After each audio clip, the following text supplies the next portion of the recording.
रही सब के बीच दहशतगर्द मसूद अजहर पर शिकंजा भी कसता जा रहा है। आलमी बरादरी उसे ब्लैक लिस्ट कराने की मुहिम में भी जुट गई है।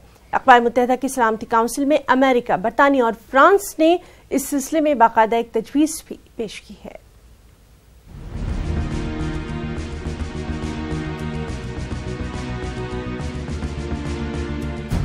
दहशतगर्दी के खिलाफ जंग में हिंदुस्तान के साथ अमेरिका, बरतानिया और फ्रांस। अमेरिका, बरतानिया और फ्रांस ने दहशतगर्द मसूद अजहर को ब्लैक लिस्ट करने का किया मुतालिबा। सलामती कौंसिल में पेश की गई तजवीज़।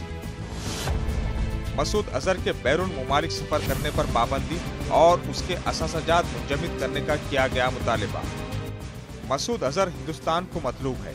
हिंदुस्तान 2009 में ही अक़वाम मुत्तहिदा में मसूद अजहर के खिलाफ कार्रवाई करने की तजवीज़ भी पेश कर चुका है, लेकिन चीन आड़े आ जाता है। हिंदुस्तान की जानिब से 2016 और 2017 में भी मसूद अजहर को आलमी दहशतगर्द करार देने की तजवीज़ पेश की गई थी।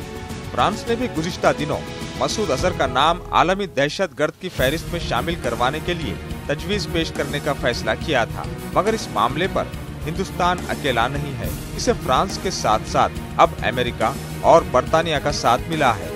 पुलवामा दहशतगर्द हमले के बाद अमेरिका, बरतानिया और फ्रांस समेत दुनिया भर के मुमालिक हिंदुस्तान के साथ खड़े हैं।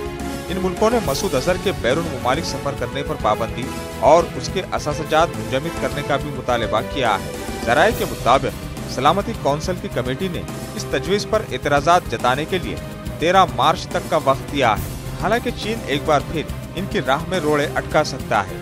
चीन ने 2016 और 2017 में मसूद अजहर पर पाबंदी लगाने की तजवीज़ पर रोक लगाई थी। नई तजवीज़ पर हालांकि चीन की जानिब से अभी कोई बयान नहीं आया है। Bureau report, news 18 Urdu.